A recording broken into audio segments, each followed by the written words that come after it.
nome é Fabiano, Fabiano Luz, e o que eu posso dizer, assim, uma bibliografia bem sincera, é que eu sou apaixonado por processamento de linguagem natural e aprendizagem computacional, antes mesmo de saber que esse termo existia. Quando eu era criança, eu brincava de cientista, né? As pessoas brincam lá de, sei lá, de ser policial e tal, eu brincava de ser cientista.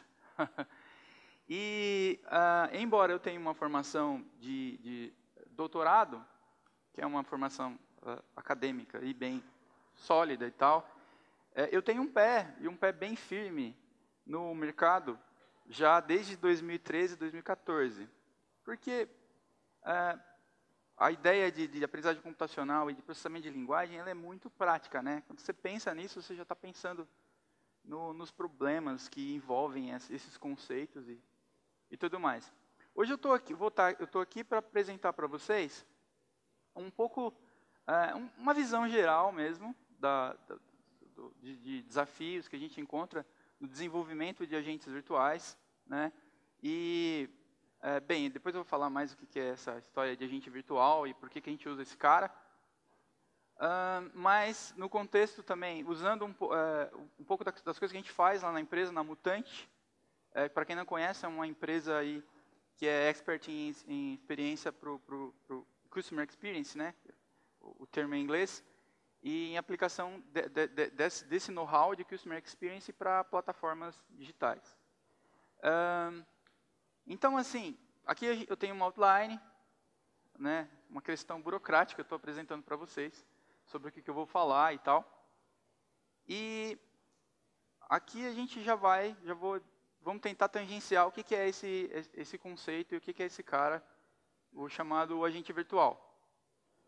Bem, para começo de conversa, esse cara é um software, certo? E aí ele tem aquela característica de ser autônomo, ou seja, ele fica lá no servidor, trabalhando ali sozinho, não precisa alguém operar esse cara. E essa ideia de entender linguagem natural, bem, está cada vez mais comum a ideia de que agente virtual precisa usar inteligência artificial, mas até alguns anos, acho que há 2 ou 3 anos atrás, eu vi algumas pesquisas no mercado chinês e a maioria dos chatbots ainda não tinha IA, não tinha inteligência artificial, assim, da maneira como que a gente gosta e como que a gente conhece, assim. Então era só um fluxo mesmo, orientado ali, você clicava, você quer... É como se você pegasse a página web e mudasse para o formato de diálogo, né? Os chatbots. Em particular, nessa palestra, eu vou falar de voice bots. Aqui, a gente costuma chamar de agente virtual, mas tem também outros nomes e o pessoal faz uma confusão danada. Inclusive, esse termo na academia, você vai procurar lá e provavelmente você não vai encontrar, assim, não está bem, não está fomentado dessa maneira. Quer dizer, o agente virtual lá é uma série de competências, né, entendimento de linguagem natural. Aí tem a parte de agentes com voz, por exemplo, tem Automatic Speech Recognition, tem todo esse conceito envolvido nesse produto. Mas também vamos dar um pouco de valor no sentido de que para que serve esse cara, né? Então hoje a Mutante, por exemplo, usa o agente virtual como um atendente de call center, e aí, de maneira mais específica, pode ser um agente de cobrança, um agente financeiro, um auxiliar técnico, alguém que vai te dar uma orientação técnica. E alguns de vocês acho que já receberam ligações aí de agentes virtuais. Eu até brinco com o pessoal lá do meu time que eu deixo o conta atrasar para receber a ligação de um robô. E aí quando o robô liga para mim, a minha reação é a mais babaca possível. Eu tento trollar o robô. Aí às vezes o robô liga dizendo, eu até quero fazer uma piada pronta, eu não fiz ainda, mas o robô liga e fala assim, eu gostaria de falar com o Fabiano. É Fabiano que está falando? Aí eu vou dizer assim, não, é o próprio. Aí eu quero saber se ele vai dizer, não, o próprio, eu gostaria de falar com o Fabiano. Então, assim, e tem alguns robôs que eles ligam também e são muito fechadinhos na resposta que você pode dar para ele, né? E, bem, isso não é uma experiência legal, eu vou falar um pouco disso também mais na frente. Eu vou dar uma motivação aqui financeira. Isso é uma pesquisa que a gente fez olhando para algumas empresas de consultoria e tecnologia E ali, só para a gente situar um pouco que a gente está falando de um mercado que envolve muito, mas muita grana mesmo. Então, a gente tem essa manchete. Desculpa, deixa eu voltar aqui. A gente tem essa primeira manchete aqui do Gartner Customer, que até 2020, 85% das interações com os clientes serão sem humano, né? Serão direto lá, máquina ou software, site, inclui tudo, na verdade. E eu não achei nenhuma pesquisa assim, recente, porque 2020 está aí, né? É o ano que vem.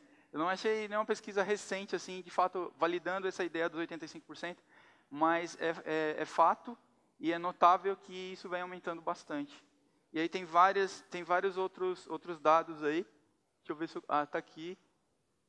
Não consegui ver muito bem, mas tudo bem. Mas o interessante aí, para a gente também, que é cientista, é essa questão esse último dado aí, que é tipo assim, cara, tem aumentado a questão de atividade de pesquisa em volta da inteligência artificial, do entendimento de linguagem natural, e isso proporciona uma certa competitividade, quer dizer, a galera está querendo colocar lá robô cada vez mais inteligente, cada vez mais autônomo, mais parecido com o humano em algumas situações, e outras situações ele tem que ser, sei lá, muito melhor que o humano, né? E a gente já sabe dessas características, que tem coisas que as máquinas fazem melhor que os humanos. E, bem, agora falando um pouco de inteligência artificial, no contexto do agente virtual, o que eu vou apresentar para vocês aqui é mais no ponto de vista focado no ponto de vista de IA. Quais são os componentes que tangenciam ou que estão dentro dos conceitos de inteligência artificial no desenvolvimento desse produto, né? Então a gente coloca ali um esquema bem simples.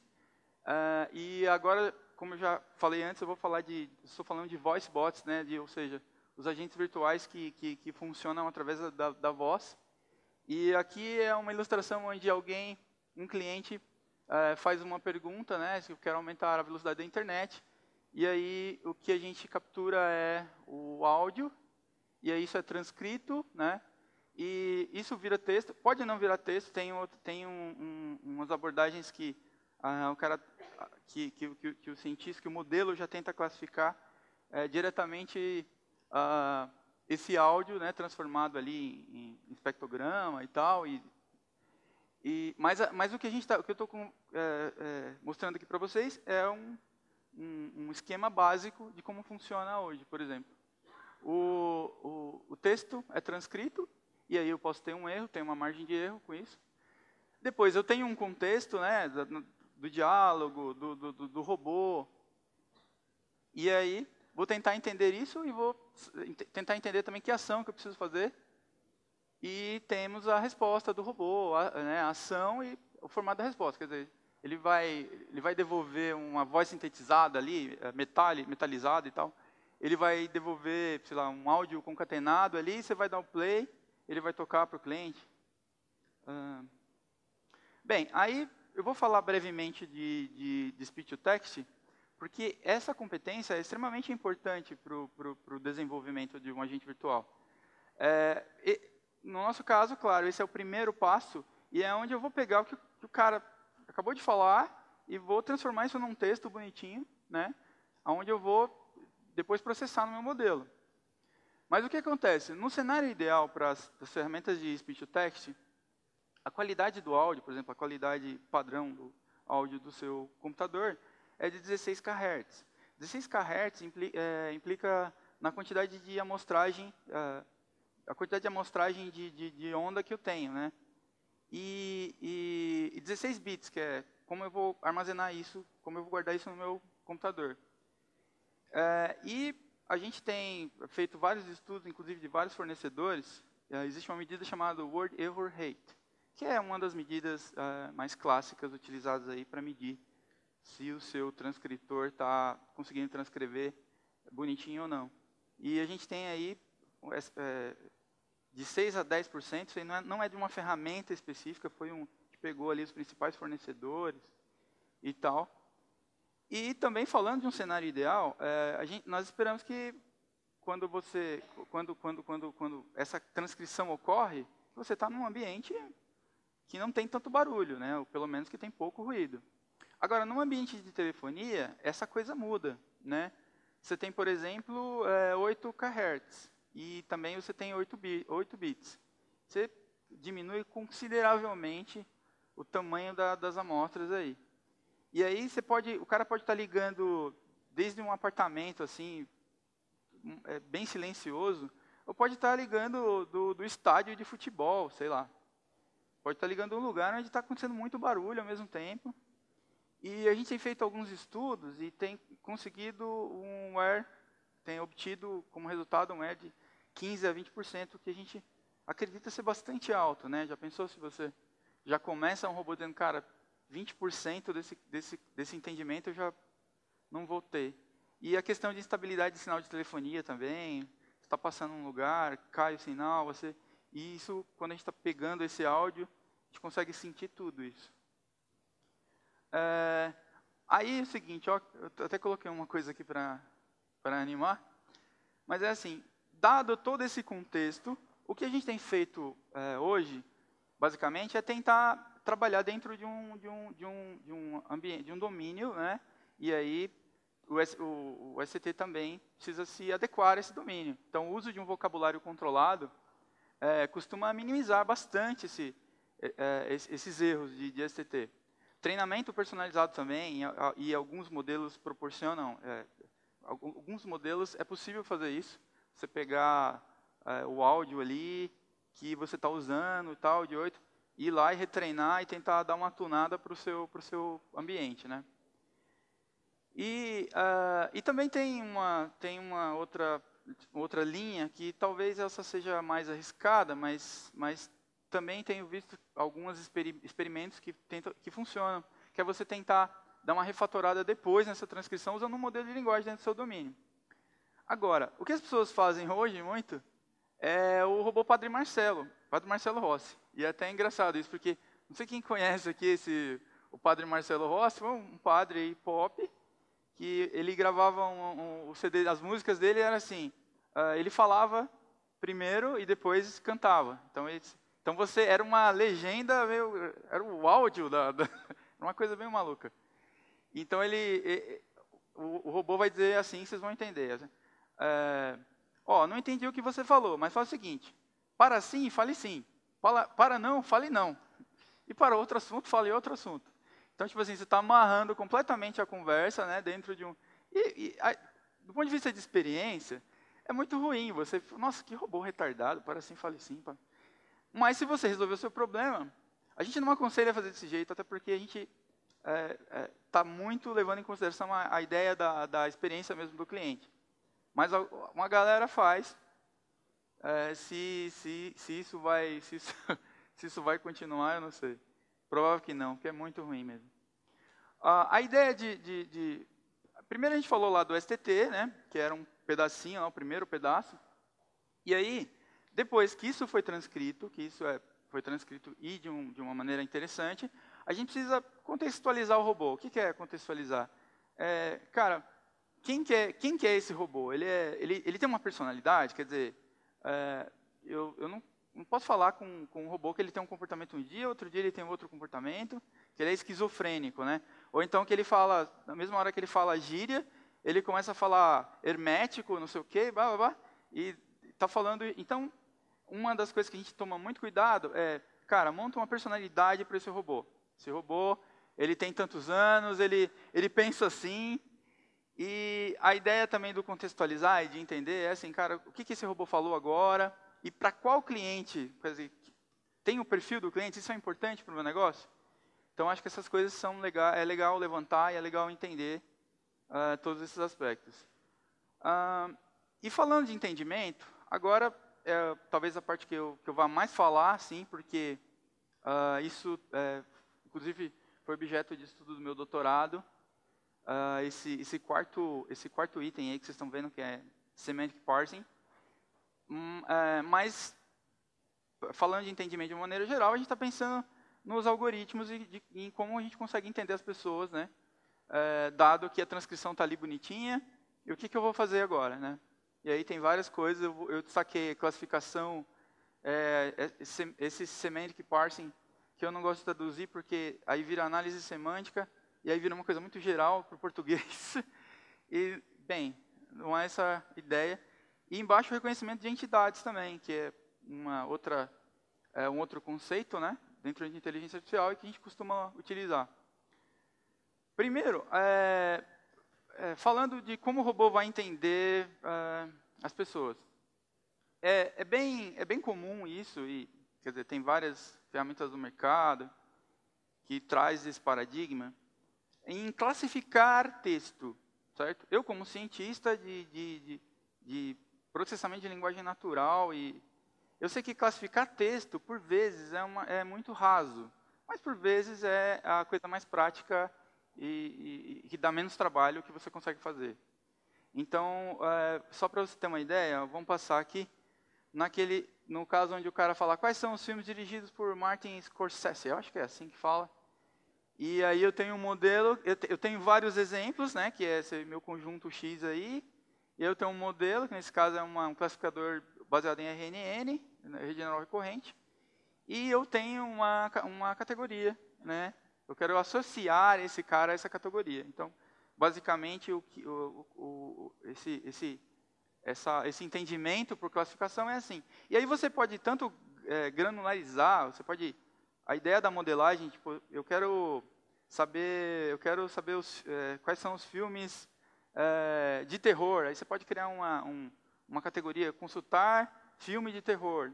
Isso eu acho que você precisa fazer de modo em que resolva o seu problema, né? E isso é uma análise que você vai fazer entre o seu problema e os dados que você tem, de que maneira você quer interagir.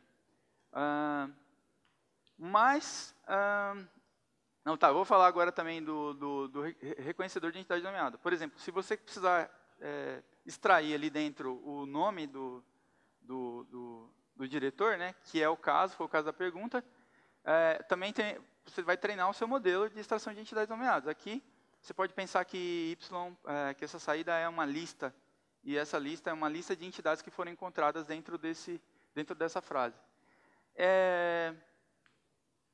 Agora, classificação de texto, a gente tem que tomar bastante cuidado, porque classificar texto é uma coisa que o contexto implica, em agente virtual, né, o contexto implica muito. Ou seja, quando você está tentando entender o que o cara falou, você precisa saber qual pergunta que foi dita antes, né? Então, por exemplo, a gente tem um exemplo clássico, que é o robô, já no final do atendimento, o robô fala assim, posso te ajudar com mais alguma coisa? Aí o cliente fala assim, é só isso. E isso, nesse contexto, significa um não. Cara, não posso te ajudar, agradeço, tchau, tchau, até mais. E em outra situação, em outro ponto de diálogo, a pergunta pode ser, é só isso mesmo que está aparecendo na televisão e tal? Aí o cara fala, é só isso. E nesse contexto significa sim. Então, o contexto ele é muito importante e todo esse treinamento, se você está pensando em usar esse paradigma, você tem que tomar muito cuidado com isso. Agora, um paradigma bem legal, que esse como eu falei, objeto do meu doutorado, que é essa ideia de tradução de uma linguagem natural para uma representação formal, certo? Eu acredito que pouquíssimos agentes virtuais implementem esse conceito, até porque é um conceito que demanda um pouco de trabalho, assim, e para a prática mesmo, para a aplicação, precisa ser amadurecido em alguns aspectos. Aí você pode ver que a tradução é de uma sentença, daquela mesma sentença que a gente disse antes, quais filmes são dirigidos por Martin Scorsese, e aí a gente tem um select ali, uma SQL, que é compatível com essa pergunta, né? E aí, bem, de novo, você entra numa seara bastante complexa, onde eu tenho uma base de dados, que provavelmente eu devo ter lá dentro uma tabela chamada filmes, e eu tenho um campo chamado... Então, o universo, a ontologia do banco de dados, a gente já conhece. Mas pode ser que esse banco de dados mude, né? Pode ser que eu tenha uma outra tabela com outro nome e tal. Então, essa abordagem é definitivamente uma abordagem bem complexa. Eu vou mostrar uma coisa, não desmaiem, por favor. O meu orientador de doutorado costumava dizer, cara, toma muito cuidado com essa fórmula que você vai mostrar aí. Pode ser que cause alguns desmaios. Mas aqui é o seguinte, na análise semântica, existem pelo menos 2 segmentos assim, bem notáveis. Esse segmento que é muito baseado em lógica, que está relacionado com construir uma gramática assim, bem sofisticada, uma gramática de altíssimo nível, onde você pode ver ali que eu tenho a frase é Utah borders the Who, tipo, sei lá, na verdade isso era para ser uma pergunta, falta uma interrogação aí, mas esse exemplo eu tirei do trabalho de Luc Zettler-Moyer e Michael Collins em 2012, depois eles evoluíram muito esse conceito, mas a ideia é que você tem uma gramática aqui em cima, vamos ver se esse laser funciona de novo. Ah, funciona. É porque aqui ele fica perdido, né? Aqui, é o vocabulário, é a gramática, você tem toda a gramática aqui. E essa parte aqui é uma parte sintática e essa parte aqui é a parte semântica, né? E a ideia é que você vai fazer o parser, inclusive no NLTK, ferramenta você tem um parser lá de CCG, de categoria, combinatória categoria grammars. E eu usei, já tem uns 15 dias que eu usei, e funciona razoavelmente bem. Aí o que acontece? Quando você faz o parser, tem uma ordem, né? Caceta. Tem uma ordem de resolução desse parser, e aí o que acontece é que esse cara aqui, que ele tem uma semântica bem mais elaborada, que é uma expressão lambda aqui, ele vai resolvendo a sentença, trazendo, por exemplo, tem essa barra aqui que está invertida para o lado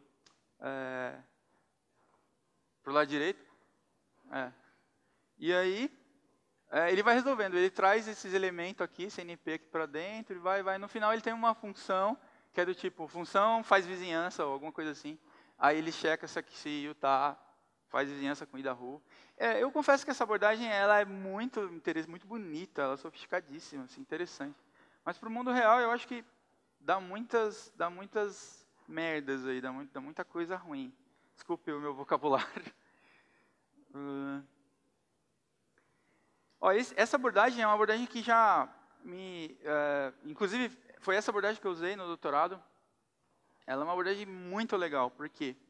Porque eu uso uma arquitetura chamada encoder-decoder, que nada mais é do que 2 redes neurais recorrentes. O objetivo da primeira é codificar uma sentença de entrada, né? Então, isso aqui que você está vendo é mais ou menos um modelo de tradução neural mesmo. Ela codifica para esse Czinho, que está vendo um Czinho que está vendo aqui em cima. Aí, a segunda rede neural, ou a função de aprendizado dessa rede neural, ela maximiza a probabilidade desses caras aparecerem, né? De um Y ia aparecer aqui, dado que eu tenho esse contexto aqui. E aí ela aprende ela aprende que, dado uma entrada, ela aprende a gerar uma saída, baseada nessa entrada. Esse cara, para o mundo real, funciona legal. Assim, ele erra muito, mas é diferente do outro, lá que você tem que ficar construindo, né, gramática e tal. Esse aqui é uma máquina sei lá, moer carne. Você entende como funciona, dá um monte de exemplo, você vai errar várias vezes, mas, cara, nunca mais você vai precisar ficar criando gramática. Eu tenho um trauma com criar gramática, por isso que eu estou assim. É uma coisa pessoal. Agora, o que a gente está falando aqui, só para a gente não perder o fio da meada, a gente está falando de entendimento, né, lá do robozinho. O robozinho está entendendo as pessoas. E o que eu estou mostrando para vocês são, cara, de que maneira a gente consegue entender esse cara. Eu considero Semantic Parsing a maior sofisticação. Agora tem umas abordagens agora eu gostaria de um ressalto, uma atenção, que é o seguinte. Quando a gente está falando do diálogo lá do robô, em geral, e o que a gente também faz, é que o fluxo desse diálogo já está pré-definido por algum conceito parecido com grafo ou autômato mesmo, que, cara, você vai falar isso, vai vir aqui, você fala aquilo, vai vir ali e tal. E tudo bem, você pode ter uma memória ali, uma ação para cada estado, pensa no autômato mesmo.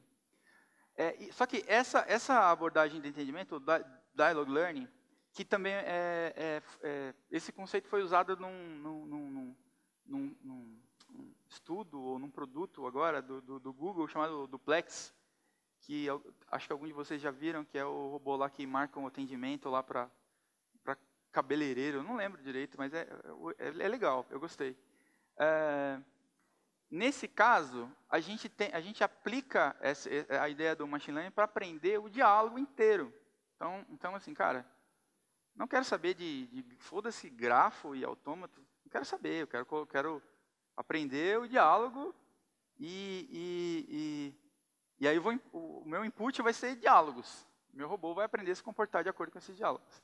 Então, eu dei uma generalizada aqui, mas ficou uma coisa muito maluca, do tipo, a resposta agora do robô aqui, né, quer dizer, essa parte verdinha aqui, que é a resposta do robô, agora ela está condicionada não apenas ao que foi dito imediatamente antes, mas ele está condicionado a uma memória que também é em função do que foi dito anteriormente, né, que foi dito desde o começo do diálogo. Eu posso zerar essa memória e começar ela a cada diálogo.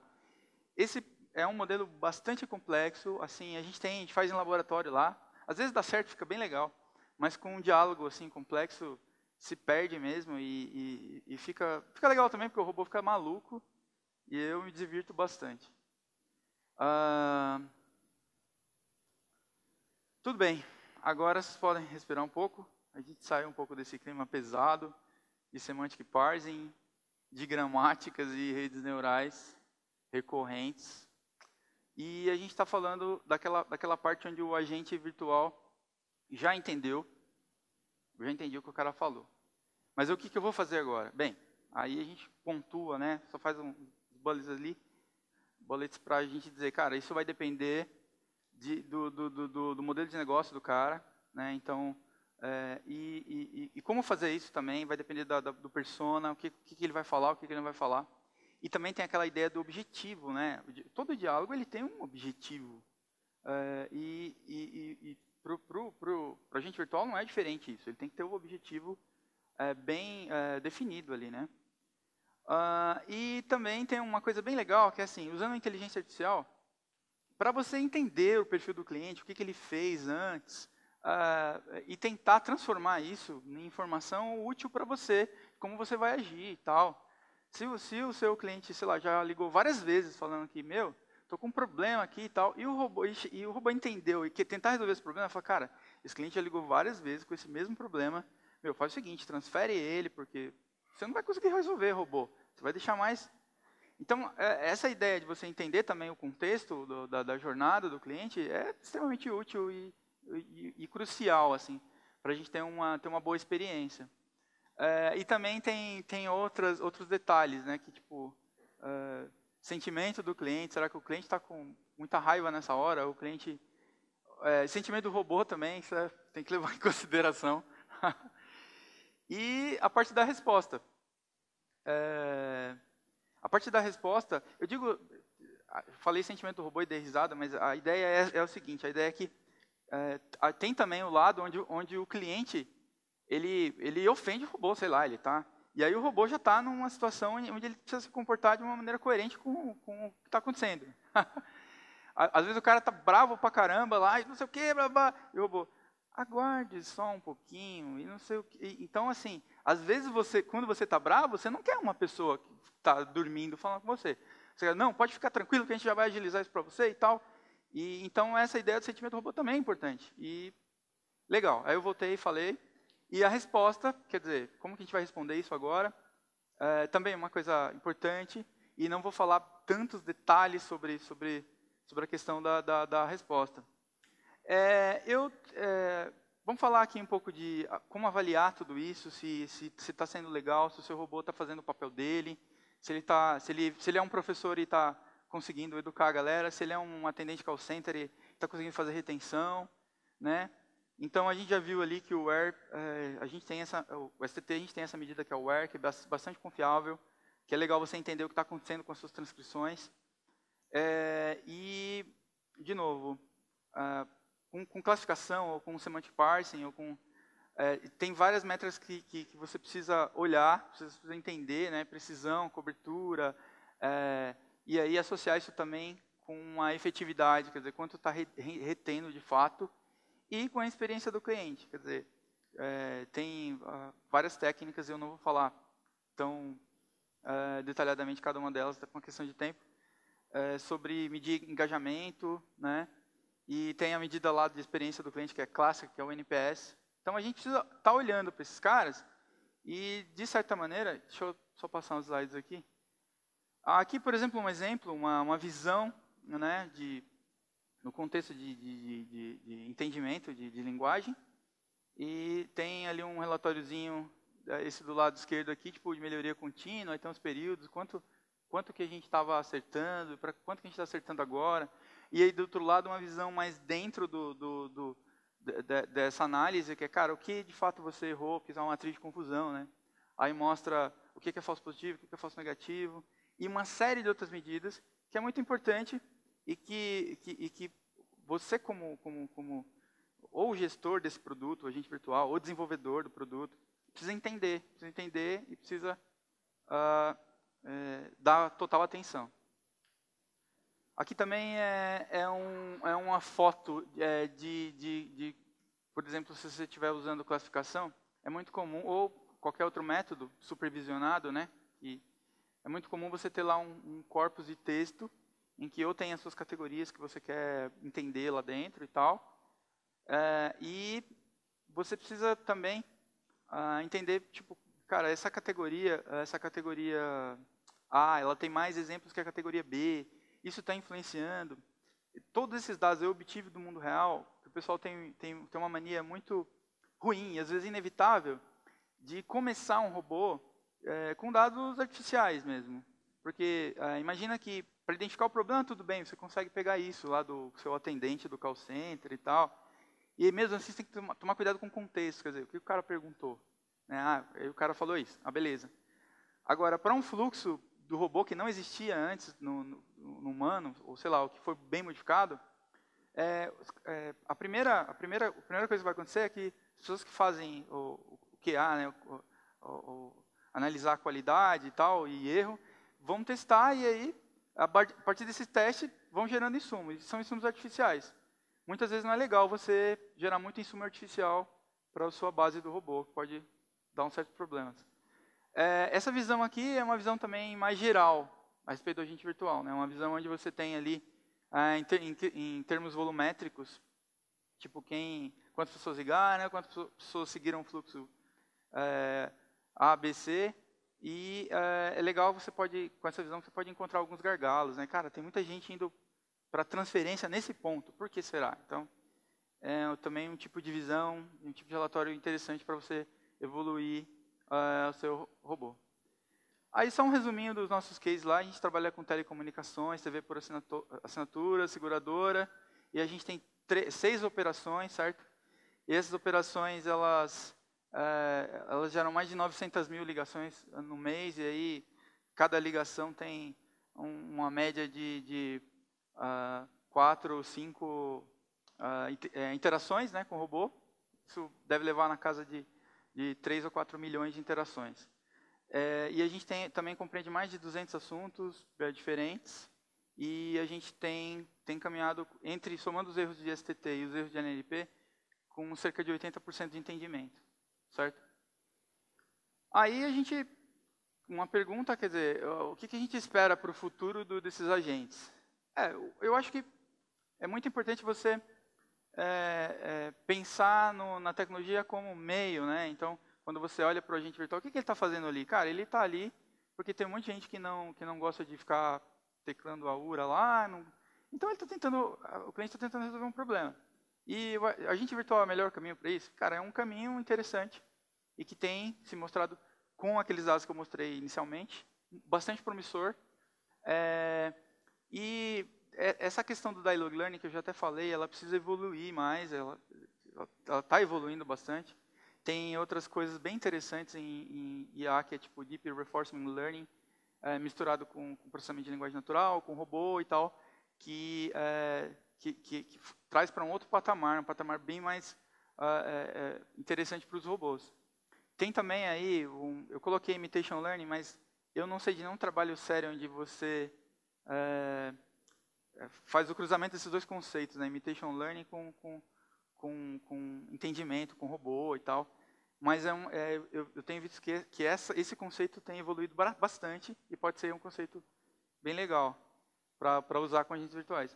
Com relação a produto, por exemplo, do agente virtual, hoje em dia, então, o que a gente busca, né, o que as empresas buscam no geral, é essa facilidade de você poder treinar o robô, né, e você desenvolver um case que a gente chama, quer dizer, quero que o robô responda a isso, fazer isso de maneira muito rápida e já começar com uma asserção muito boa.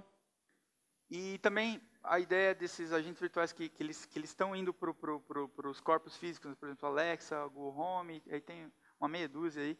Isso também é bem legal, né? Que traz mais possibilidades. Você tem câmeras lá que você pode colocar visão computacional e tal. Esse é o nosso time e ele vai crescer bastante. São as pessoas que trabalham com a gente dentro de inteligência artificial na Mutante.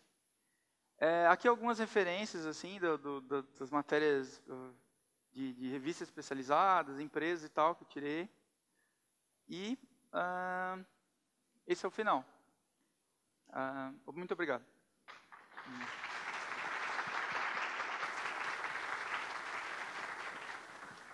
Obrigado. Pessoal, perguntas? Não? Juliano? Parabéns aí pela palestra. Na sua experiência, curiosidade aqui, que tipo de coisas, porque os usuários perguntam coisas bizarras para esses assistentes, né? Que tipo de coisas estranhas aparecem assim quando você está olhando seus logs lá e que você fala, cara, eu nunca imaginei que alguém fosse perguntar algo desse tipo? Bem, a gente tem observado que no começo, por exemplo, comportamentos estranhos, né? E comportamentos e frases também. Que quando a pessoa sabe que ela está falando com um robô, por exemplo, ela começa a falar um roboês, assim. Uma língua... ela meio que corrobora com o entendimento, né? Então, se ela acha que está falando com um humano, aí ela nem... Tipo assim, ela pode até demorar um pouco só para o cara falar, estou falando com alguém aí. Agora, se você está falando com um robô, ela vai dizer assim, então qual é o seu problema? Aí a pessoa fala, internet lenta, né? Ou então segunda via de fatura. As pessoas falam assim. E também uma coisa interessante que a gente observou é que a gente desenvolveu um agente que a voz era uma voz de locutor normal, mas uma voz bonita assim. E aí as pessoas perguntavam, mas com quem eu estou falando, né? Quer dizer, eu não acredito que eu estou falando com um agente virtual. Com quem eu estou falando? Então, tem muito essa coisa de você querer saber tá tentando resolver um problema, mas no meio do caminho, né? Vocês costumam atender até as 10 horas da noite? Então, vem uma pergunta, né? E muitas vezes a gente não está preparado para essa pergunta e o robô, às vezes, se comporta de uma maneira estranha.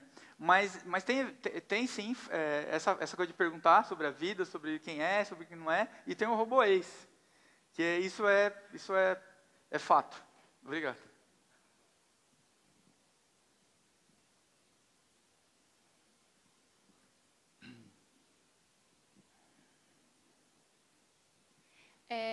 Parabéns também. Eu queria fazer uma pergunta assim, que não só relacionada aos agentes virtuais de telefonia ou de agente de cobrança, mas também os bots que tem hoje em Facebook, tem em vários lugares. Eu queria saber se existe alguma maneira de filtrar, porque, conforme você falou, tipo, as pessoas sabem quando elas estão falando com o robô, e muita gente tira vantagem disso.